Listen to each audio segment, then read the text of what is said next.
रहे डिमोलिशन अभियान को लेकर मुख्यमंत्री रेखा गुप्ता ने सख्त रुख अपनाया है।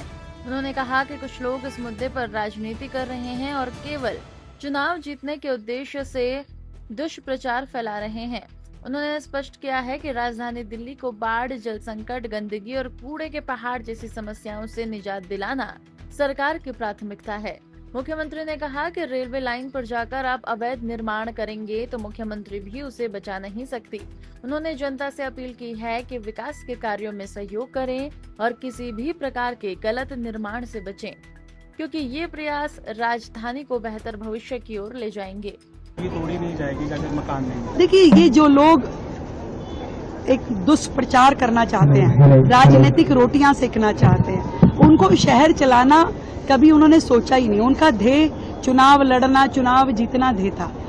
एक देश की राजधानी, उसको कैसे चलाना है, हर वर्ग के लोग जहां हैं, सबकी सुविधाओं का ध्यान रखते हुए टैक्स पेयर का पैसा आ रहा है, किस पूरे शहर की सुविधाओं में लगना है, प्रशासन चलना है। फिर कभी दिल्ली बाढ़ में ना झुलस जाए, फिर दिल्ली प्यासी ना मरे, फिर दिल्ली गंदगी में ना रहे, फिर पहाड़ खत्म करने हैं, नदी साफ करनी है।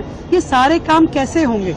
ये सारे काम तब होंगे जब आपकी जनता को ये पता होगा कि आपको किसी भी प्रकार का गलत कार्य नहीं करना है। और गलत कार्य आप रेलवे की लाइन पे जाके मकान बसाएंगे, वो मुख्यमंत्री नहीं बचा सकती। भाई, हाथ जोड़ के मेरा दिल्ली की जनता से निवेदन है, आपको अपनी सिक्योरिटी, शहर की सिक्योरिटी और पूरे रेलवे की सिक्योरिटी का ध्यान रखना पड़ेगा। कल को किसी ट्रेन का एक्सीडेंट होता है, कोई गाय रेलवे लाइन पे कटती है, कोई व्यक्ति उसके नीचे आ जाता है, किसकी जिम्मेदारी होगी?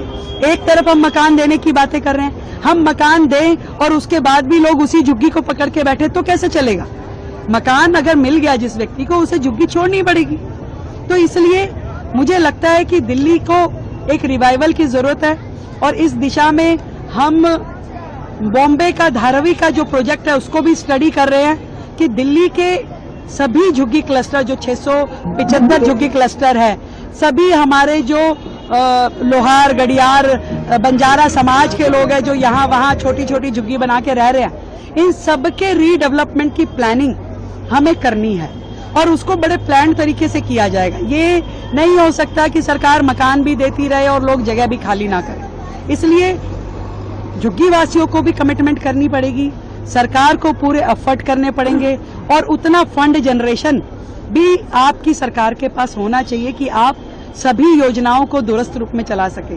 तो मैं केवल आज इतना कह सकती हूँ, किसी भी झुग्गी वासी जो यहाँ का परमानेंट निवासी है, सालों से यहाँ रह रहा है, उसके साथ अन्याय हम नहीं होने देंगे। हमारे पास जितने नाम, जितने मकान रजिस्टर्ड है, हम उनकी एक विस्तृत योजना बना रहे हैं। जो पिछली सरकारों ने सालों साल 50,000 फ्लैट बनने हुए पड़े रहे, सालों से झुग्गी वासियों ने पैसे जमा करा रखे थे पिछली सरकारों के बाद, उसके बाद भी उन्होंने उन्हें मकान नहीं दिए। आज हम उन मकानों को दोबारा से खड़ा करने के लिए हजारों करोड़ रुपए खर्च करने की योजना बना रहे हैं कि उन फ्लैटों को ठीक करें, उनको दें, उनको सपुर्द करें उन झुग्गी वासियों को। इस सब योजना पे काम चल रहा है। तो तोड़ना हमारा ध्येय नहीं है, बसाना और सुव्यवस्थित तरीके से बसाना हमारी मंशा है। अभी तो सबकी पेशी होगी, अभी तो केजरीवाल साहब को भी पंजाब से यहाँ आना पड़ेगा। ऐसे भागने से भगोड़े नेता दिल्ली को नहीं चाहिए, जो कर्म किया उसे भुगतना पड़ेगा।